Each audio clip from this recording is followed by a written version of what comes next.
Level 1, Neophyte. The cold of Titan gets into your knees before anything else does. Not weather cold, but the cold of a moon that has never known a sun close enough to matter, rising through the stone floor of a holding cell where you have been kneeling for 6 hours. The smell is iron and ozone and something older underneath both, like the interior of a vault sealed before your grandparents were born.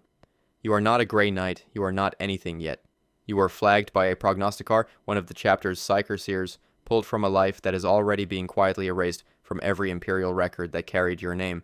The people who knew you will be told something vague and final. You will not correct them. A Justicar arrives. Squad leader, veteran, a man who communicates through economy. He uses 12 words where another person would use 60, and the 12 land harder. He tells you that most who kneel on this floor do not stand up as Grey Knights. He does not tell you what they become instead. The first trial is not combat, it is containment. Holding a warding sigil active in your mind, while a brother librarian amplifies the ambient demonic resonance in the chamber. The resonance is not simulated. Titan's vaults hold things, the things press back. The cell adjacent to yours was occupied this morning. The sound it made stopped 2 hours ago. You hold the sigil. Your vision goes wide at the edges and comes back. The Justicar makes a note you cannot read. You do not know yet what passing looks like from his side of the ledger. You only know that you are still here, still kneeling, and that the cold has stopped feeling like punishment and started feeling like the floor reminding you it is real and solid, and that for now at least, you are still on the right side of it. Level 2, Neophyte, Post-implantation. The gene seed implants do not feel heavier. They feel denser, a new center of gravity settled inside your chest, your body cataloging its own changes with a precision that is itself one of the gifts. The apothecary who oversees your recovery speaks the way a craftsman describes material tolerances. He tells you the implantation process inscribed warding sigils directly into the geneseed during the procedure itself, binding psychic fortification into you at the cellular level. He tells you this kills some candidates. He says it without cruelty. You believe him, and you believe him without cruelty too, because the boy who arrived on this moon would have flinched at that sentence, and that boy is already becoming someone else. The flame holds, or it doesn't.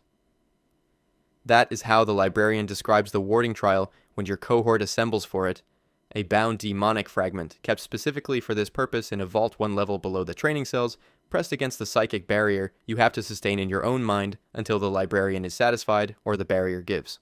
It is not an exam with a timer. It ends when it ends. 2 members of your cohort do not pass. They are not spoken of afterward. The chapter does not hold memorial observances for neophytes.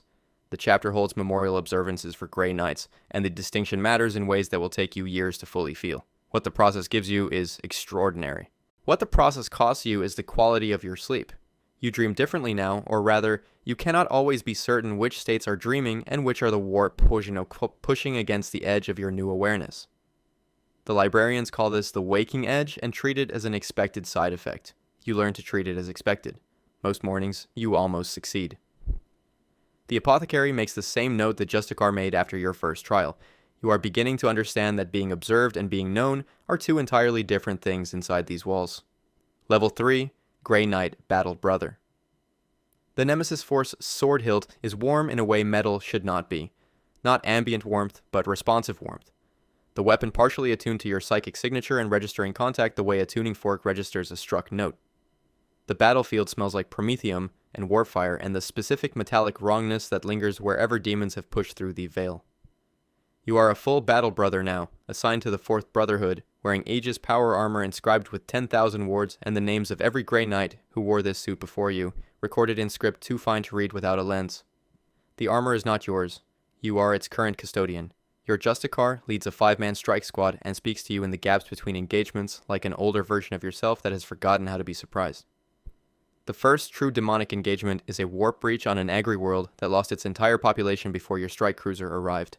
You fight a lesser demon of Tzeentch in the ruins of a granary that still smells of grain dust under the warp fire.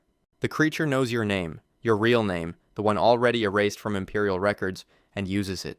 The Justicar warned you this would happen. Knowing it does not prepare you for the specific quality of hearing it spoken by something that has no right to know it. You hold, you fight. The demon comes apart under a nemesis blade that sings at the moment of contact. Afterward, you learn the protocol.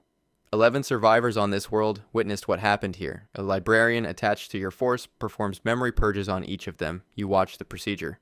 You understand the necessity. You file the understanding somewhere behind your eyes and do not examine it closely yet. The Justicar tells you the demon knowing your name is confirmation, not vulnerability.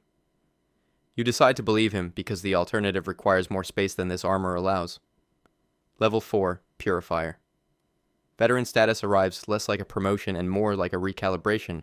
The constant low-level hypervigilance of a new battle brother quiets into something calmer and considerably more dangerous. A mind that has cataloged enough horrors that it has stopped spiking at each new one and started filing them. The Knight Commander of the Purifiers is ancient, his Aegis armor inscribed with additional wards so densely layered that it is visibly heavier than standard issue, and he assesses your candidacy in a silence that manages to communicate both respect and the full weight of what he is about to ask of you. Purifiers are Grey Knights who have resisted corruption so completely that they carry a cleansing flame the warp itself recognizes, deployed where contamination is at its most severe, bearing Nemesis Halberd and Psycannon into engagements. Other strike squads are not sent to survive. The trial of purity is not combat, it is archaeology.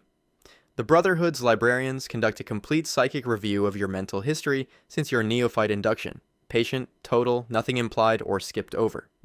Things you did not know you still remembered are remembered by them with perfect clarity. The trial finds something, not corruption.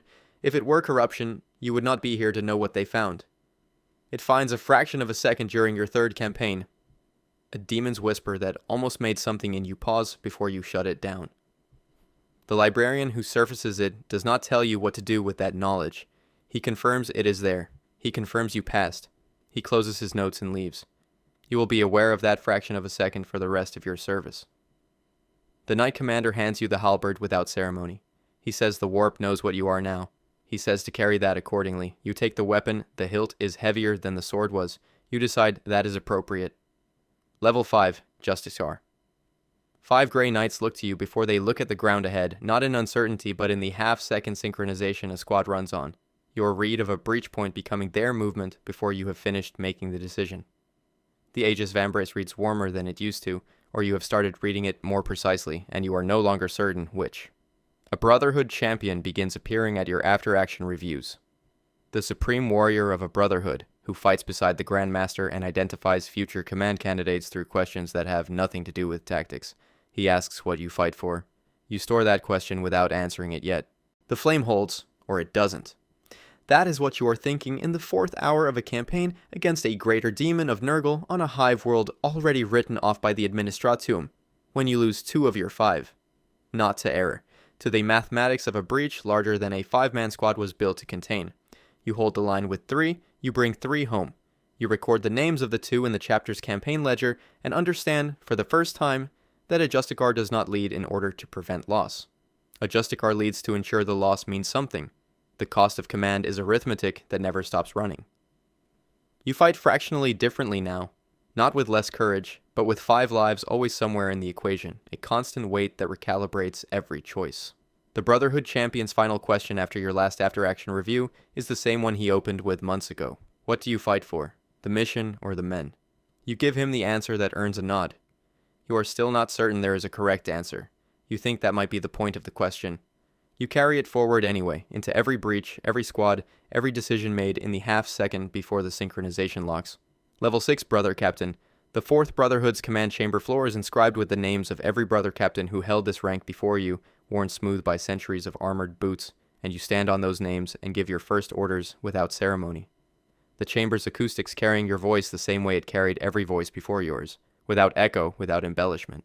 You plan campaigns now and execute them personally because a Grey Knight Brother Captain does not direct from orbit. A Grandmaster of your Brotherhood begins treating you as a peer in everything except rank, which means he holds you to a higher standard of honesty and expects the same in return. The gap between peer and subordinate, you learn, is that peers are trusted to say the difficult thing first. The most demanding engagement of this rank does not happen on a battlefield. An Inquisitor Lord attached to your operational theater contradicts your tactical assessment and outranks you politically within the Ordo Malleus structure. He is wrong. The stakes of his error are a hive world's population. The distinction between inquisitorial oversight and inquisitorial operational command exists clearly in chapter law and nowhere near as clearly in a briefing room aboard a strike cruiser with a man who believes he is the one saving lives. You override him through proper channels with barely enough time remaining for it to matter. The hive world holds. The Inquisitor files a formal complaint with the Ordos. It will never reach a hearing. The chapter's independence is too firmly established. But it follows your name in every joint operational file for the remainder of your career.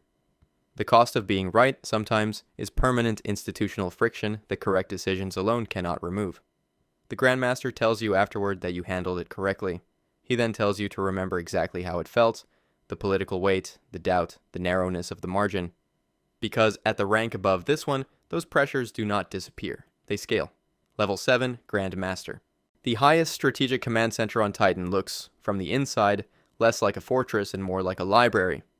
Centuries of campaign records, demonic incursion data, sealed inquisitorial correspondence, and warp weather charts accumulated by a chapter that has fought every significant demonic incursion in the Imperium's recorded history, and some of it is still wrong.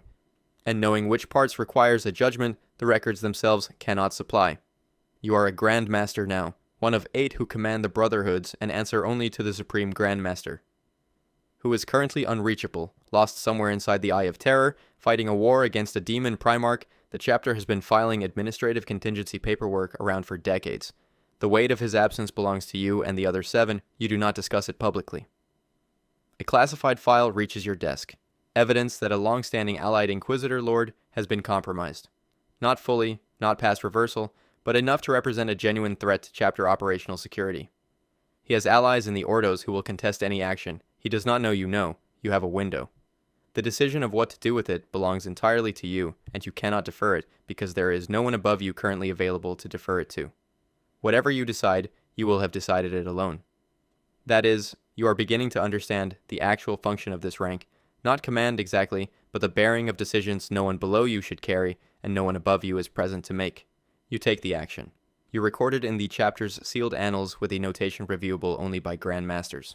You sit afterward in the archive chamber and look at the names worn into the floor. Most of them, you understand now, made at least one decision like yours. The floor did not explain that when you were standing on those names as a brother captain.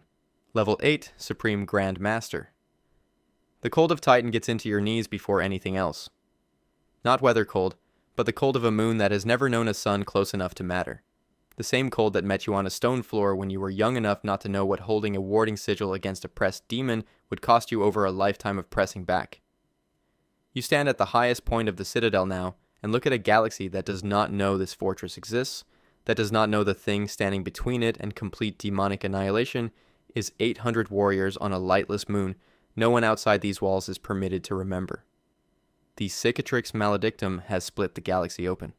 The Great Rift bleeds warp energy across stars that have never seen a gray night and will need one within the year. You are coordinating chapter deployments across a theater so vast that astropathic communication arrives fragmented, and the mathematics of where to send 800 warriors against the pressure of a cracked reality runs continuously in the back of every decision you make. The flame holds, or it doesn't. You do not say that to the High Lords of Terra when you stand before them and report. You do not say it to your Grandmasters in the operational briefings. You carry the arithmetic of it alone, 800 against the weight of a fractured galaxy, because a Supreme Grandmaster cannot afford to let anyone see the one moment where the margin becomes fully visible for what it actually is. A report arrives from a Prognosticar, a new candidate, 14 years old, a psyker flagged through a Scholastica Psychana on a world that does not need to know why its student is being transferred. The intake file is already prepared. By tomorrow, a name will be gone from an Imperial record. Within a week, a set of knees will be pressed against cold stone in a holding cell 1 floor below where you are standing, and the cold will settle in and the boy will not know yet what holding means or what it costs. You sign the authorization.